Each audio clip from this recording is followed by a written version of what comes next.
I'm ready for Indonesia. I'm proud to play for the country and I'm happy to be here. Thank you. Hello Indonesia, I'm ready to join the national team. I can't wait. See you later and I love Indonesia. Ya, media Vietnam keheranan dengan pemain keturunan Eropa yang berlabel grade A. Mereka bertanya-tanya kok mereka mau membela Indonesia yang notabene rankingnya 129 dunia. Padahal timnas Belanda jauh bergengsi dibandingkan Indonesia. Ya, menurut media Vietnam, pemain muda seperti Justin Hubner, Martin Pais, Eliano, bahkan Miss Heger adalah pemain berkualitas. Bahkan media Vietnam tersebut terpukau melihat penampilan pemain 121 miliar. Mereka menilai kehadiran Miss Heger di timnas Indonesia membuat seluruh Asia Tenggara ketakutan. Bagaimana tidak, Miss bisa dikatakan pemain menjanjikan. Bahkan baru-baru ini, Miss Heger sudah melawan tim besar seperti Manchester United dengan skor 1-1 dan malam kemarin melawan Fenerbahce dengan skor imbang 1-1 pula. Tak ada keraguan bahwa Indonesia baru saja menaturalisasi pemain yang sangat berkualitas. Pemain yang akan mengabdikan diri untuk tim nasional Indonesia bertahun-tahun ke depan. Mengapa Miss Heger mau menjadi WNI? Padahal karirnya bersama klub Belanda sangat cemerlang saat menahan imbang Manchester United, tulis media Vietnam.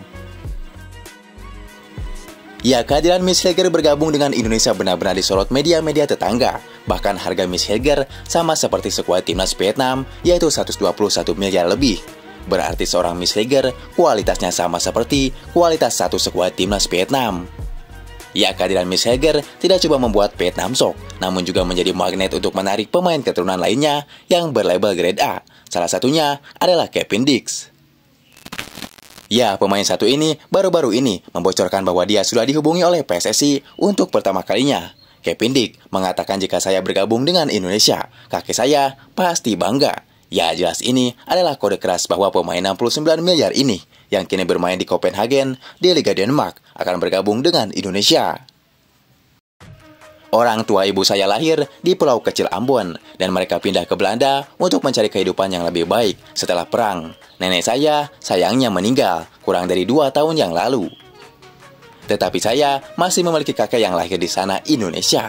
Jika saya berbicara dengannya tentang hal ini, saya pikir dia akan sangat senang jika saya bermain untuk Indonesia, ungkap Kevin Dix.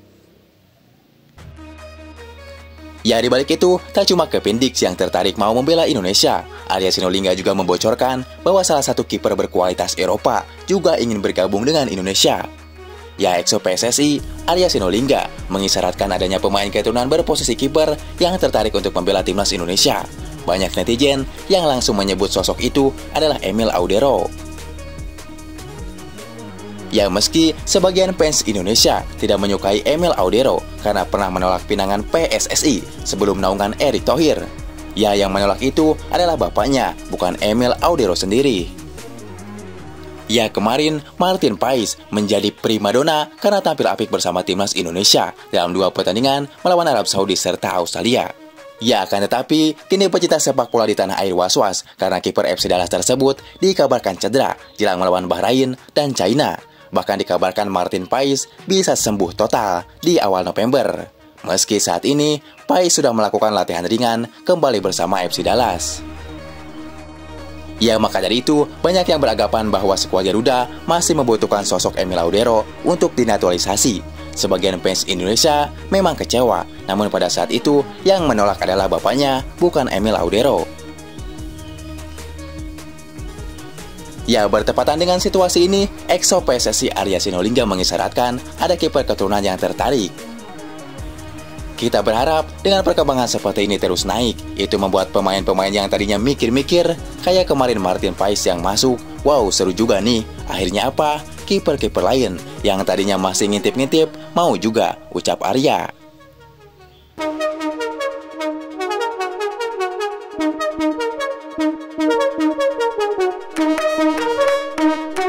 Ya, kendati begitu, banyak netizen Indonesia yang berspekulasi bahwa penjaga gawang yang dimaksud adalah Emil Audero. Saat ini Emil Audero sudah debut di Serie A bersama Como. Namun sayang, pada tadi malam, Como harus takluk atas Napoli dengan skor 3-1.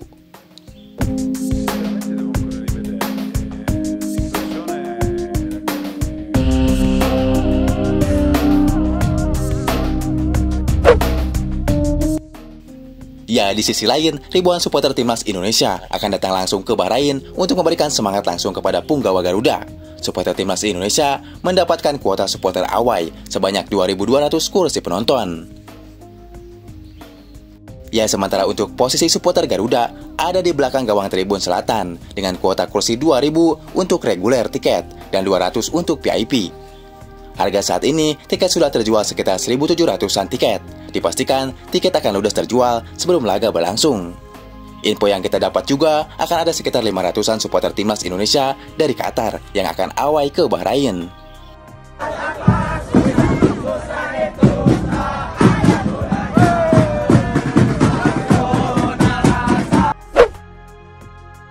Ya, sementara itu beralih ke China, di mana China akan menjambut timnas Indonesia di Stadion Qingdao Youth Football pada 15 November 2024. Ya, lokasi itu sangat jauh dari ibu kota China, Beijing, yakni sekitar 633 km. Jarak ini diduga menjadi strategi China agar skuad Garuda kelelahan di perjalanan. Ya, namun tidak hanya itu, China tampaknya juga tidak ingin supporter Indonesia datang ke Stadion Qingdao Youth Football untuk memberikan dukungan. Ya, meski China tidak melarang langsung, tetapi dengan membuat harga sangat mahal, yaitu 280 yuan atau sekitar 614.000 untuk yang paling murah untuk tiketnya.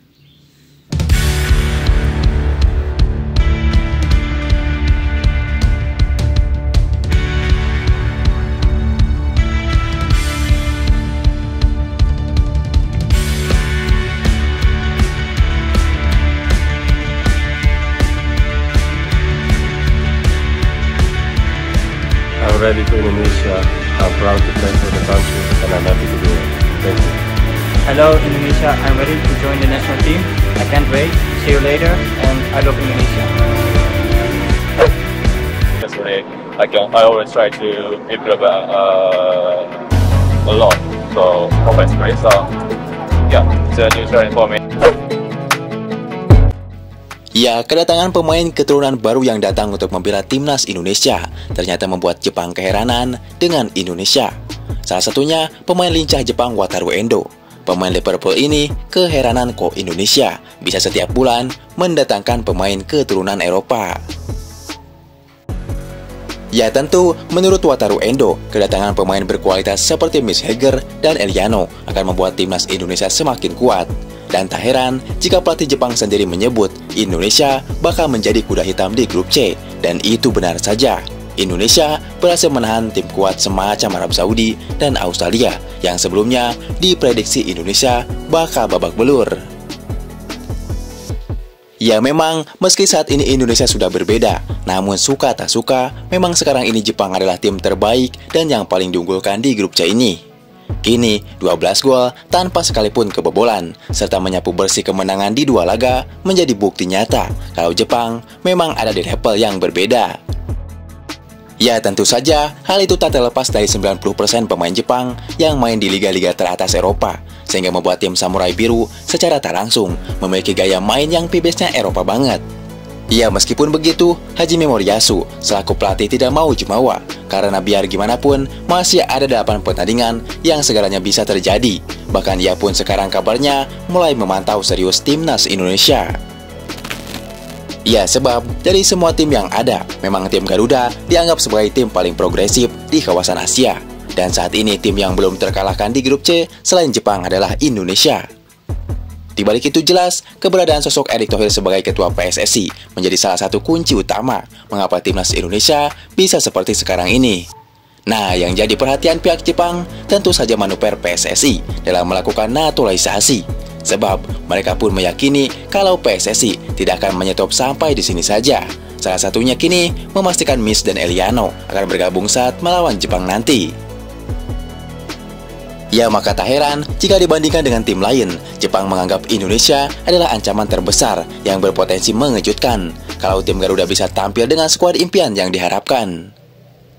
Ya, kalau kita bicara siapa tim terkuat di Asia sekarang, ya sudah pasti Jepang 4 kali juara Piala Asia dan sejak 98 selalu konsisten lolos ke Piala Dunia.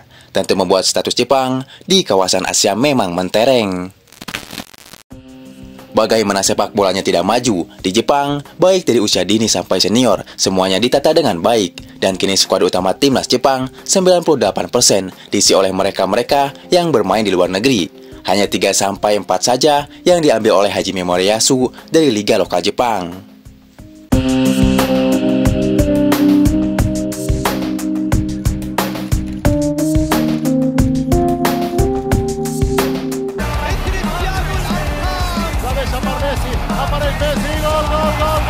Akhirnya membuahkan hasil untuk Indonesia.